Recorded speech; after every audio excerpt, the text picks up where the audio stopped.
Huwag ka mahihiyang magpakain ng mga aso at pusa, kahit tinatawanan ka pa o kinukutya ka nila sa ginagawa mong pagmamalasakit, hayaan mo lang sila, dahil hindi naman nila alam kailanman, ang pakiramdam na nagugutom at walang makain sa buong araw.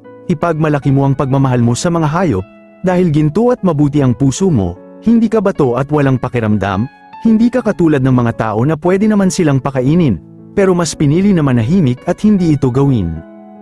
Ayon sa paniniwala ng matatandang nag-aalaga ng pusa, ang pagdating o paninirahan ng isang calico o tricolor cat sa bahay ay senyales ng swerte at magandang kapalaran. Kapag kusang dumating ang ganitong kulay ng pusa, hindi mo ito dapat palayasin dahil pinaniniwala ang nagdadala ito ng kasaganahan at positibong oportunidad sa buhay. Kaya hinihikayat ang lahat na ito ay alagaan at pakainin, bilang pagtanggap sa mga biyayang dala nito, at sa mga may tindahan naman. Naniniwala ang ilan na ang presensya ng isang calico o tricolor cat ay tanda ng pagdami ng customers at pag-unlad ng negosyo.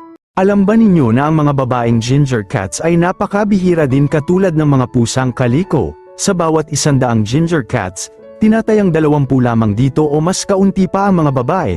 Ang ganitong genetic rarity ang dahilan kung bakit itinuturing silang espesyal, at maraming naniniwala na sila ay may dalang swerte at positibong enerhiya. Kaya kung mapalad kang magkaroon ng isang female ginger cat, hawak mo na ang isang napakabihirang nilalang at biyayang hindi basta-basta ibinibigay sa kahit na sino. Ikaw, may pusa ka din ba na female ginger cat?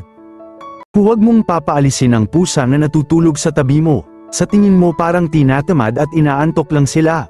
Pero nagkamali ka, dahil gumagawa pala siya ng medical procedure sa iyo. Ayon sa ilang medical at bioacoustic studies, ang pagpurr o ang garalgal na tunog ng pusa sa kanyang lalamunan ay karaniwang nasa 25 hanggang 150 Hz.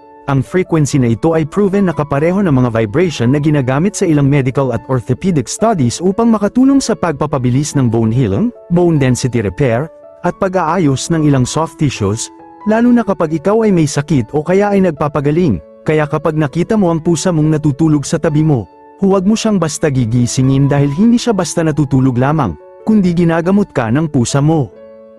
Alam ba ninyo na kapag nakakain ang pusa ng tinik ng isda o kaya mga naipong balahibo o hairballs mula sa kanilang paglilinis ng katawan, nagdudulot ito ng pagkasakit ng dahil sa hindi natunawan o indigestion? Malaking bagay ang pagbibigay mo sa kanila ng mais para mailabas ang mga bumarang pagkain na ito.